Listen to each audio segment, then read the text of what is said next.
નમસ્કાર મિત્રો, આજે આપણે વાત કરવાના છીએ વૃદ્ધ રામલાલજીનો મોબાઈલ ખરાબ થતાં બનેલી ઘટના.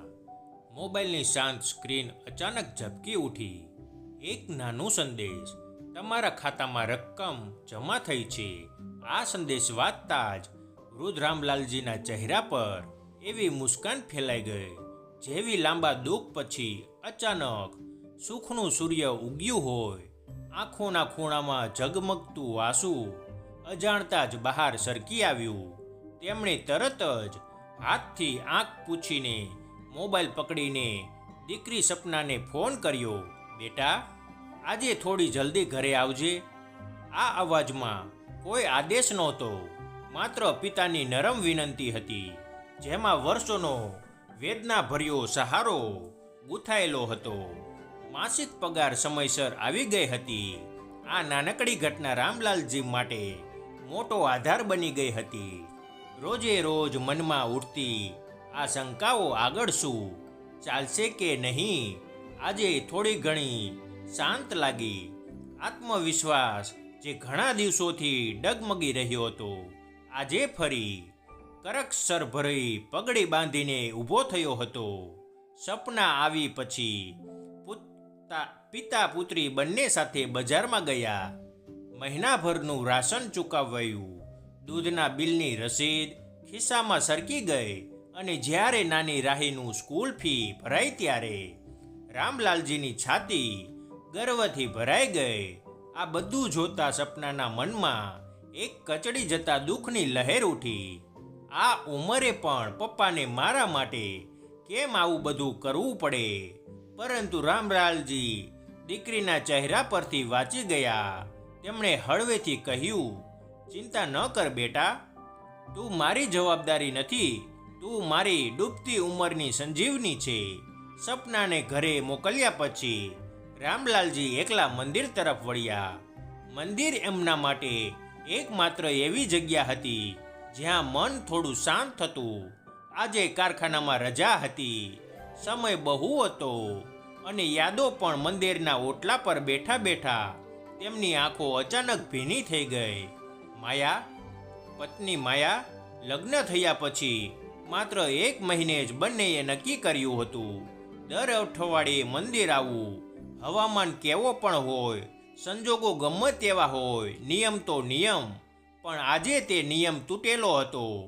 માયા બાદ મંદિર આવવું તેમને પથ્થર ચડાવવું જેટલું ભારે લાગતું હતું. અને ત્યાંથી જ શરૂ થાય છે વાર્તાનો રહસ્ય. મંદિરમાં આજનો શાંતિભર્યો માહોલ કંઈક અલગ જ લાગતો હતો. દીવટાઓની લવ મંદ પડી હતી અને ઘંટડીનો અવાજ જાણે ખૂબ દૂરથી આવતો હોય તેમ લાગતો. રામલાલજી આંખો બંધ કરીને બેઠા હતા, પરંતુ મન ક્યાંય શાંત નહોતું. માયાના ચહેરાના દ્રશ્યો એક પછી એક સામે આવતા હતા. એની હાસ્ય, એની ચૂપી, એની અંતિમ નજર. અચાનક મંદિરના પાછળના ભાગથી પગલાંનો અવાજ આવ્યો. રામલાલજી આંખ ખોલે એ પહેલાં જ કોઈએ ધીમેથી કહ્યું, તમને અહીં જોઈને મને આશ્ચર્ય નથી થયું. રામલાલભાઈ, આ અવાજ ઓળખીતો હતો, બહુ ઓળખીતો. તેઓ ધડકતું હૃદય લઈને ઊભા થયા. સામે ઊભેલા વ્યક્તિને જોઈને સમય જાણે એક ક્ષણ માટે સ્થિર થઈ ગયો.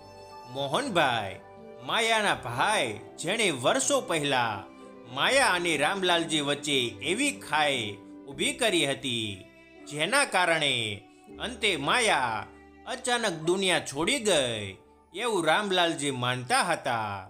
પણ આજે એ અહીં કેમ? મોહનભાઈના ચહેરા પર અજીબ શાંતિ હતી. એમણે ધીમેથી કહ્યું, માયા, તમારી સામે કશું કહી શકી નહોતી, પણ આજે હું કહું છું.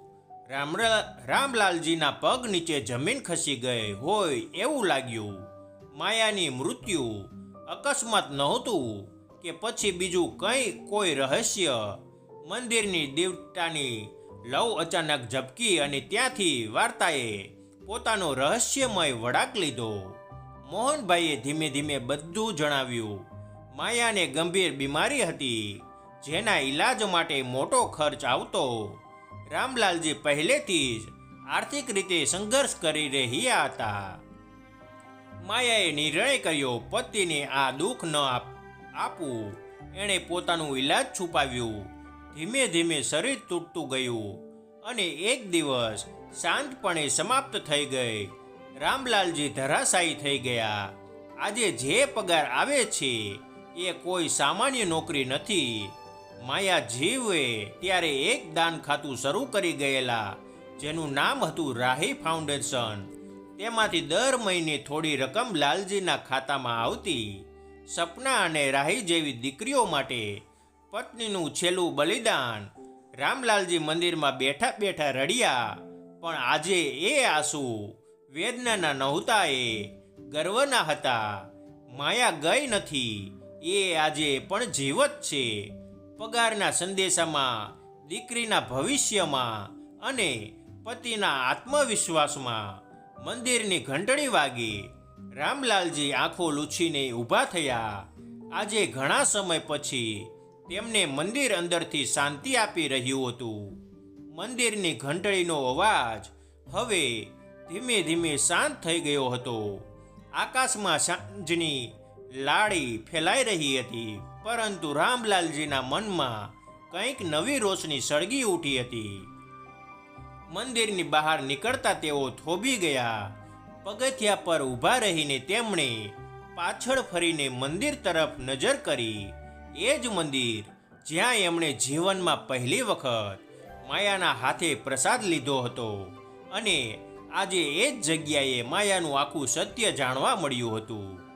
રામલાલજીએ ધીમેથી બબડતા, માયા, તું ગઈ નથી, તું મારા દરેક શ્વાસમાં જીવતી રહે છે. એ જ સમયે ખિસ્સામાં રહેલો મોબાઈલ ફરી એકવાર ઝબકી ઉઠ્યો. નવો સંદેશ. આ વખતનો સંદેશ બેંક તરફથી નહોતો. સ્ક્રીન પર લખેલું વાંચીને રામલાલજીના કપારા કંપી ગયા. રાહી ફાઉન્ડેશન વાર્ષિક બેઠક આવતા રવિવારે છે. તમારી હાજરી જરૂરી છે. જરૂરી. એમણે ક્યારેય વિચાર્યું પણ નહોતું કે એક દિવસ એવું આવશે જ્યારે માયાની સ્થાપેલી સંસ્થા એમને બોલાવશે. ઘરે પહોંચીને પણ રામલાલજીનું મન સ્થિર નહોતું. રાતે ભોજન સામે પડ્યું હતું, પણ ભૂખ ક્યાં હતી? આ દરમિયાન સપનાનો ફોન આવ્યો. પપ્પા, આજે તબિયત ખરાબ નથી શું? અવાજ અલગ લાગે છે. રામલાલજી હળવો હસ્યા. બધું ઠીક છે બેટા, બસ હવે થોડુંક જુદું વિચારવું છે. એમણે ફોન કાપી દીધો, પણ મનમાં એક મોટો સવાલ ઊભો થયો. શું મારો પગાર? શું મારી જરૂરિયાત? માયા અહીં અટકી ગઈ હતી. રવિવારને દિવસે રામલાલજી સાદા કપડાં પહેરી રાહી ફાઉન્ડેશનના કાર્યાલય પહોંચ્યા. અંદરનો માહોલ જોઈને આંખો ભીની થઈ ગઈ.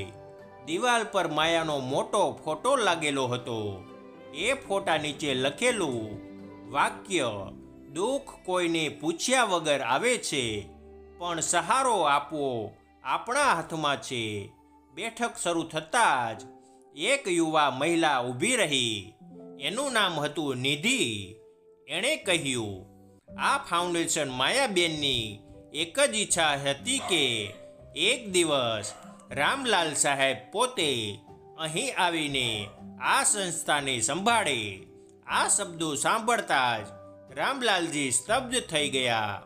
શું માયાએ મને આ માટે જ તૈયાર કર્યો હતો? પગાર ફાઉન્ડેશન બધું કોઈ એક મોટો હેતુ હતો. બેઠક પૂરી થઈ, પણ વાર્તાનો સાચો આરંભ હવે થયો હતો. રામલાલજી ઓફિસની બહાર ઊભા રહીને બોલ્યા, માયા, જો આ તારી ઈચ્છા છે તો હું હવે માત્ર પિતા કે મજૂર નથી, હું તારા સપનાનો જવાબદાર બનીશ. બહાર ફરી એકવાર ઘંટડીનો અવાજ સંભળાયો, પરંતુ પ્રશ્ન હજુ બાકી છે. શું રામલાલજી રાહી ફાઉન્ડેશન સંભાળી શકશે? શું સપનાને ખબર પડશે માયાના સાચા બલિદાન વિશે? અને શું કોઈ છુપાયેલું રહસ્ય હજુ બહાર આવવાની બાકી છે? રામલાલજીએ રાહી ફાઉન્ડેશન સંભાળવાની સ્વીકારી લીધું. એ દિવસ પછી પગારનો સંદેશ હવે માત્ર રકમનો નહોતો, એ જવાબદારીનો સંદેશ હતો. સપનાને આખું સત્ય જાણ થતાં એ પિતાના ગળે લાગી રડી પડી. પપ્પા, હવે તમે એકલા નથી. રામલાલજીએ દીકરીના માથે હાથ ફેરવ્યો. હા બેટા, હવે આપણે માયાનું સપનું જીવતું રાખીશું. ફાઉન્ડેશન દ્વારા અનેક દીકરીઓના શિક્ષણની જવાબદારી લેવાય. દરેક બાળકની આંખોમાં રામલાલજીને માયાની ઝલક દેખાતી. એક સાંજે મંદિરની ઘંટડી વાગી. રામલાલજી પ્રસાદ ચડાવીને મંદિરમાં બેઠા. હળવું સ્મિત કરીને તેમણે આંખો બંધ કરી. આજે દુઃખ નહોતું, માત્ર પૂર્ણતાની શાંતિ હતી. માયા ગઈ નહોતી, એ પ્રેમ બની હતી, સેવા બની હતી અને એક વાર્તા બની ગઈ હતી જે ક્યારે પૂરી થવાની નથી. મિત્રો, આવા જ નવા જીવન ઉપયોગી મજેદાર વિડીયો જોવા માટે અમારી ચેનલ સાથે બન્યા રહેજો અને અમારી ચેનલ સબસ્ક્રાઈબ કરી દેજો. તમારો ખૂબ ખૂબ આભાર.